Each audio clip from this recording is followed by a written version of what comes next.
Hello नमस्कार दोस्तों अगर आप 2024 में बीएड कर रहे हैं तो बीएड के छात्रों के लिए मैं स्पेशल वीडियो लेके आया हूं जिसमें मैं आपको बताने वाला हूं कि जो फीस आपने बीएड में करने के लिए जमा करवाई है ना फर्स्ट ईयर में, तो उसे आप स्कॉलरशिप के रूप में किस प्रकार वापस ले सकते हैं और कौन सी कैटेगरी के ऐसे छात्र हैं जो ये स्कॉलरशिप का फॉर्म अपना भर पाएंगे, क्या डॉक्यूमेंट्स चाहिए और कितनी स्कॉलरशिप वापस आती है और कौन कौन से छात्र इसमें फॉर्म अप्लाई कर सकते हैं। इसके लिए एपीएल, बीपीएल, अंत्योदय योजना या जो ई श्रमिक कार्ड है वो काम चाहिएगा। कौन कौन से डॉक्यूमेंट्स कहने का मतलब ये चाहिएंगे इसमें, तो कंप्लीट जानकारी आपको सही से बताने वाला हूँ। और जो भी फीस आपकी जमा हुई है ना दोस्तों, 22,000 प्लस 5,000 यानी 27,000 के समथिंग हुई होगी, तो वो फीस है, उसमें से कितनी फीस आपको रिफंड के रूप में वापस मिलने वाली है। कंप्लीट जानकारी ए टू जेड आपके लिए बताऊंगा। थोड़ी सी वीडियो अगर आपको बड़ी लगे तो दोस्तों कंप्लीट ज़रूर देख लेनी है एंड तक, तभी आपके अच्छे से समझ में आएगी। और दोस्तों फॉर्म अप्लाई होने से पहले की ये वीडियो है ताकि आपको बाद में कोई भी समस्या ना आए। तो कंप्लीट जानकारी वीडियो में देखने वाले हैं, लेकिन दोस्तों वीडियो को शुरू करने से पहले अगर अभी तक आपने चैनल को सब्सक्राइब नहीं किया, फर्स्ट बार वीडियो देख रहे हैं तो वीडियो को लाइक कर दीजिए और चैनल को सब्सक्राइब कर लीजिए ताकि नए अपडेट आपको सबसे पहले मिलते रहें। तो चलिए दोस्तों शुरू करते हैं। दोस्तों सबसे पहले तो आप ये देखिए, मैंने जो यहाँ पर पोर्टल आपके सामने खोल रखा है ना, ये वाला पोर्टल है आपका स्कॉलरशिप का। अब दोस्तों ये स्कॉलरशिप पोर्टल है और आपको इतना मैं बता दूं, ये जो पोर्टल है ये है उत्तर मैट्रिक छात्रवृत्ति वाला। उत्तर मैट्रिक छात्रवृत्ति है राजस्थान के छात्रों के लिए दी जाती है, चाहे आप बीएड हो, एसटी हो, एसटीसी के हो या फिर आईटीआई कोई भी हो, लेकिन मैं स्पेशली बीएड वालों के लिए ये वीडियो लेके आया हूँ। तो आप बीएड कर रहे हैं तो आपके लिए समाज कल्याण विभाग के द्वारा स्कॉलरशिप दी जाती है। वो राजस्थान के कोई भी छात्र हो, चाहे वो जनरल का हो, एसटी का, एससी का, ओबीसी कोई भी हो, सभी के लिए ये जो दिख रही है ना social justice and employment department, ये इस विभाग से आपके लिए छात्रवृत्ति मिलती है। तो अब आपको ये है होम वेबसाइट जो मैंने आपके लिए ओपन कर रखी है। तो यहाँ से आप अगर अपडेट देखना चाहेंगे तो होम पेज से आपके लिए लिंक यहाँ पर मिल जाता है, तो आप यहाँ पर जाके देख सकते हैं। अब आपने जो बीएड के छात्र हैं, बीएड वाले, इन्होंने 2024 के फॉर्म तो आपने फिल कर दिए होंगे और एडमिशन भी ले लिया है आपने। एडमिशन आपका हो गया, फीस जमा हो गई, सारे काम हो गए। अब दोस्तों 1-2 महीने का मुश्किल से लास्ट टाइम है जब आपको फॉर्म अप्लाई करने का मौका आएगा। लेकिन ये वीडियो इसलिए है क्योंकि डॉक्यूमेंट्स आपको फॉर्म अप्लाई करने से पहले चाहिए, नहीं तो बाद में आपके बहुत समस्या आ जाएगी, इस चीज़ में फॉर्म अप्लाई नहीं हो पाएगा। डॉक्यूमेंट से संबंधित और कौन कौन से छात्र अप्लाई कर सकते हैं वो भी आपके लिए मैं बता रहा हूँ इस वीडियो में। तो चलिए सबसे पहले तो मैं आपको वहाँ लेके चलता हूँ जो आपके लिए यूजफुल रहेगा।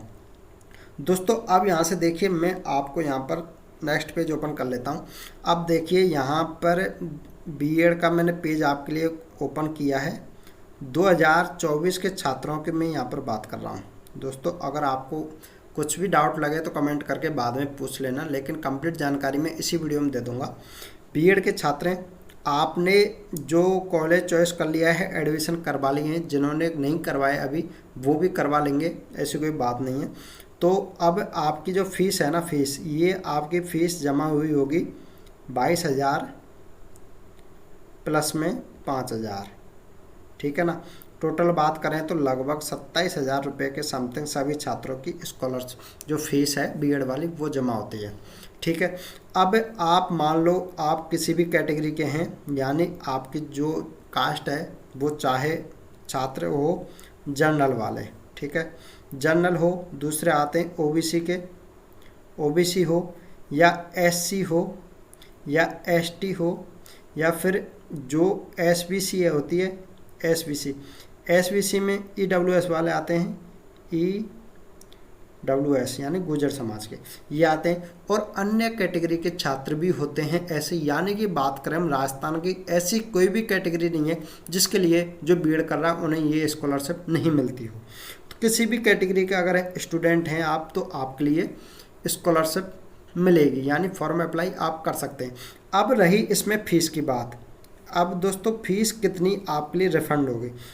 आप मान लीजिए आपके 27,000 रुपये की फ़ीस है, तो दोस्तों राजस्थान सरकार और भारत सरकार आपके लिए 60 अनुपात 40 में फीस देती है। टोटल 100% हो गया, 60-40 के अनुपात में फीस देती है। ये तो है सेंट्रल गवर्नमेंट की, ये है स्टेट गवर्नमेंट की। अब इसमें 27,000 में से आपकी मुश्किल से 200, 300, 400 रुपये कटेंगे। टोटल अगर माने सीधी सी बात तो लगभग में 26,000 के समथिंग फीस आपकी वापस रिफंड हो जाएगी। ठीक है ना, ये वाली फीस है आपकी वापस आपके अकाउंट में आ जाएगी। सबसे पहली बात तो कौन से छात्र अप्लाई कर सकते हैं, क्या नियम है अप्लाई करने के, और कितनी फीस रिफंड में आएगी। ठीक है, अब इसमें बता दिया आपको, ये छात्र हैं जो अप्लाई कर सकते हैं जिनकी कैटेगरी मैंने बताई है। अब इसमें कुछ नियम है। अगर मैं बात करूं कि कितनी % चाहिए तो ही आपको स्कॉलरशिप मिलेगी, तो ये कैटेगरी वाइज होता है दोस्तों। अब इसमें केवल OBC के छात्र हैं, OBC वाले छात्र हैं ना, उनके लिए ही गवर्नमेंट ने रखा है क्राइटेरिया यहाँ पर 60% का। दोस्तों अगर आप BA करके B.Ed कर रहे हैं या फिर BSc करके B.Ed कर रहे हैं तो आपकी BSc की लास्ट ईयर की मार्कशीट में परसेंटेज होनी चाहिए 60%। ठीक है, ये लास्ट ईयर की मार्कशीट में होनी चाहिए ये वाले। या फिर आपने BA करी है तो BA में लास्ट ईयर परसेंटेज होनी चाहिए 60। ये कौन से कास्ट के स्टूडेंट हैं, OBC वाले। OBC कैटेगरी के जो छात्र हैं उन्हें ही चाहिएगी, अन्य कैटेगरी के छात्र कोई भी हो उन्हें 60% होने की कोई ज़रूरत नहीं है। इसके अलावा ये तो हो गई आपकी कैटेगरी। अब इसमें सब कैटेगरी यानी उपजाति आपकी आती है, तो ऐसे कौन से छात्र रहेंगे जिन्हें स्कॉलरशिप मिलेगी। तो OBC के छात्रों के लिए, ये केवल OBC के छात्रों के लिए क्राइटेरिया दिया है कि इनकी इसमें उपजाति जुड़ती है। जैसे कि मान लीजिए आप OBC में हैं, OBC में छात्र APL वाले आएंगे, APL वाले हैं तो भी फॉर्म अप्लाई कर लेंगे। इसके अलावा BPL वाले हैं तो भी आप फॉर्म अप्लाई कर देंगे। एंड इसके अलावा आप मान लो अंत्योदय योजना वाले हैं, अंत्योदय, ठीक है, अंत्योदय योजना से जुड़े हुए आपके पास कार्ड होगा तो भी आप फॉर्म अप्लाई कर सकते हैं। या फिर आपके पास मान लीजिए जो श्रम कार्ड होता है, श्रम कार्ड आपके फादर का होगा, आपको पता होगा श्रम कार्ड, तो भी आप फॉर्म अप्लाई कर पाएंगे।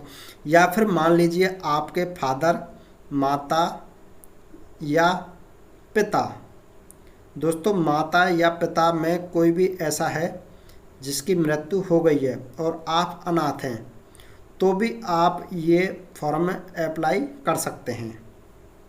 ठीक है ना, अनाथ भी कर सकता है, अनाथ बच्चा होना चाहिए जिसके माँ बाप कोई भी नहीं हो या फिर कोई एक नहीं हो तो भी फॉर्म अप्लाई कर पाएंगे। ये क्राइटेरिया टोटल है आपका केवल OBC, अन्य के लिए नहीं चाहिए। ST SC और SBC इनके लिए नहीं चाहिए, केवल OBC का जो छात्र है इसके लिए ये वाली क्राइटेरिया ज़रूर है, 60% वाला है। और APL BPL वाला आप देख लेना, ये वाला चाहिए। इसके अलावा आप किसी भी कैटेगरी के छात्र हैं और तो फॉर्म अप्लाई कर दीजिए, आराम से आपका फॉर्म अप्लाई हो जाएगा, कोई भी दिक्कत वाली बात नहीं है। यहाँ से 60% का फॉर्मूला मैंने बता दिया, आप OBC वाले छात्रों के लिए ही 60% चाहिएगा। अब इसमें आ जाता है दोस्तों फॉर्म अप्लाई करने के लिए जो डॉक्यूमेंट्स हैं वो क्या क्या डॉक्यूमेंट्स चाहिए। ठीक है, तो डॉक्यूमेंट्स की मैं बात बता देता हूँ आपको।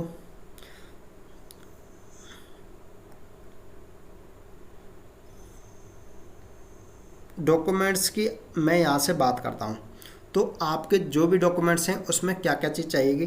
तो डॉक्यूमेंट्स आपके सही से देख लेना, यही मेन चीज़ है डॉक्यूमेंट्स वाली। तो डॉक्यूमेंट्स में सबसे पहले आपका आएगा इसमें आधार कार्ड। आधार कार्ड आ गया। आधार कार्ड में आप याद रखना मोबाइल नंबर आपका ही होना चाहिए, चालू होना चाहिए। आधार आपका वेरिफिकेशन भी रहना चाहिए आधार का, यानी मोबाइल नंबर से और फिंगरप्रिंट से, सबसे पहली बात।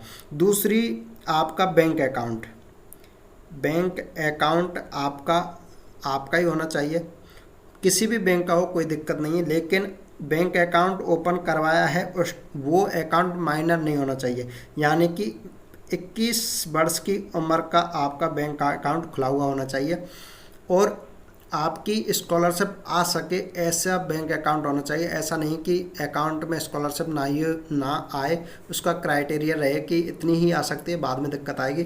बैंक में कम से कम 50,000 रुपये अकाउंट में डल सकें ऐसा बैंक अकाउंट होना चाहिए। ठीक है ना, दो चीज़, ये चीज़ याद रख लेना। तीसरी आपका इसमें आएगा जन आधार, जन आधार वाला आएगा इसमें ऑप्शन आपका। तो जन आधार में आपके जो भी डॉक्यूमेंट्स मैं आपको बता रहा हूँ, इसमें आधार, बैंक आपके और भी हैं, वो सारे डॉक्यूमेंट्स बता रहा हूँ जो जन आधार में आपके जुड़े हुए होने चाहिए। जैसे कि और कौन कौन से डॉक्यूमेंट्स आएंगे, आपकी मार्कशीट आएगी, 10th की मार्कशीट, ठीक है, 10th की मार्कशीट आएगी, 12th की आएगी, 10th हो गई, 12th हो गई। और आप बीएड करने से पहले जो लास्ट टाइम आपने फॉर्म पास की है, आपने डिग्री, डिप्लोमा कुछ भी किया है, उसकी मार्कशीट यहाँ पर लगेगी। वो मार्कशीट होगी लास्ट ईयर वाली, लास्ट ईयर। इसके अलावा यहाँ से आपका और इसमें क्या लगेगा कि मार्कशीट हो गई आपकी, ये हो गया, फ़ोटो वगैरह आपका अपडेट होना चाहिए जन आधार में। जन आधार में फ़ोटो लगेगा आपका, तो ये फ़ोटो जन आधार में अपडेट होना चाहिए, न्यू वाला ये होना चाहिए। इसके अलावा आपके पास होना चाहिए मूल निवास, मूल निवास हो गया। जाति होनी चाहिए आपके पास, यानी जाति प्रमाण पत्र, ये दोनों नए चाहिए, पहले ही बनवा लेना, फॉर्म टाइम पर बनवाएंगे, डेट निकल जाएगी। इसके अलावा आपके पास होना चाहिए मूल हो गया, जाति हो गया, और सबसे इम्पोर्टेंट हो गया आपका इनकम सर्टिफिकेट, यानी कि आय प्रमाण पत्र। आय प्रमाण पत्र हो गया। आय प्रमाण पत्र कैटेगरी वाइज बनता है, अलग अलग, सारी चीज़ें बाद में भी बता देंगे वीडियो में, जो नोटिफिकेशन आएगा कंप्लीट जानकारी इसमें आपके सही से और समझ में आएगी। आय प्रमाण पत्र मैं आपको बता रहा हूँ 1 लाख रुपए से कम का ही बनवा लेना, हालांकि 1.5 लाख रुपए मिनिमम चाहिए। अदर कैटेगरी को चाहिएगा 2.5 लाख, ओबीसी के लिए चाहिए 1.5 लाख, तो 1.5 लाख से नीचे बनवा लेना। और फादर के नाम से ही बनेगा, ठीक है ना, आपके पिता के नाम से। तो ये तो आपके डॉक्यूमेंट्स चाहिए, इनके अलावा आपको कुछ भी डॉक्यूमेंट्स इसमें नहीं लगेगा। और इसमें अब ये भी बता दिया कौन से छात्र हैं फॉर्म अप्लाई कर सकते हैं और क्या क्या चीज़ चाहिए। बाद में आपको क्या है, फॉर्म अप्लाई करने में समस्या आती है, इसलिए मैं आपको पहले ही बता रहा हूँ ये चीज़। अब इसमें राजस्थान का छात्र है और अदर स्टेट का अगर राजस्थान में पढ़ाई कर रहा है तो वो छात्र इस योजना के लिए योग्य नहीं रहेगा, राजस्थान का ही छात्र होना चाहिए। राजस्थान का छात्र अगर बीएड किसी अन्य स्टेट से कर रहा है तो वो फॉर्म अप्लाई करके स्कॉलरशिप प्राप्त कर सकता है, ठीक है ना, यानी राजस्थान का मूल निवासी होना चाहिए, राजस्थान का। तो ये कुछ नियम है इसमें जो ध्यान देने योग्य बातें हैं, इनके आधार पर आप आराम से बीएड की स्कॉलरशिप का फॉर्म अप्लाई कर सकते हैं और स्कॉलरशिप आप आसानी से ले सकते हैं अपनी। इसमें आपको और भी कुछ ऐसा लगता है जो आपको लगता है कि हमें ये कन्फ्यूजन है, हमें क्या करना है क्या नहीं, तो आप कमेंट करिएगा। सारी चीज़ मैंने बताई है, डॉक्यूमेंट से लेकर आपको कितनी परसेंटेज चाहिएगी, कौन से छात्र अप्लाई कर सकते हैं, लड़की लड़के दोनों आराम से अप्लाई कर सकते हैं, सभी को छात्रवृत्ति मिलती है। और राजस्थान का सबसे ज़्यादा छात्रवृत्ति देने वाली संस्था है समाज कल्याण विभाग की, जो छात्रवृत्ति देती है, किसी भी कैटेगरी का छात्र उन सभी को मिलती है। तो इसलिए आपको ये सारी चीज़ें बताई हैं। अब आपको इसमें कुछ भी डाउट है तो आप कमेंट करके पूछिएगा, जो भी डिटेल थी मैंने आपको कम्प्लीटली बताई है। फिर भी कोई भी डाउट ऐसा रह जाता है कि जो मैं नहीं बता चुका हूँ आपको और आपको ऐसा लगता है कि जो आपको समस्या है, तो पूछिएगा। और ये वाली वीडियो अगर आपको अच्छी लग रही है, न्यूज़ अच्छी लग रही है, अपडेट अच्छा लग रहा है, तो प्लीज़ दोस्तों वीडियो को लाइक कर दो, चैनल को सब्सक्राइब नहीं किया तो कर लेना। और आने वाले टाइम पर स्कॉलरशिप संबंधित सबसे ज़्यादा जानकारी देने वाला हूँ यूट्यूब पर, तो प्लीज़ चैनल को सब्सक्राइब कर लेना ताकि आपको टाइम से अपडेट मिलते रहें। तो चलिए दोस्तों, वीडियो को यहीं एंड करते हैं, तो फिर मिलते हैं नेक्स्ट वीडियो में, तब तक के लिए धन्यवाद।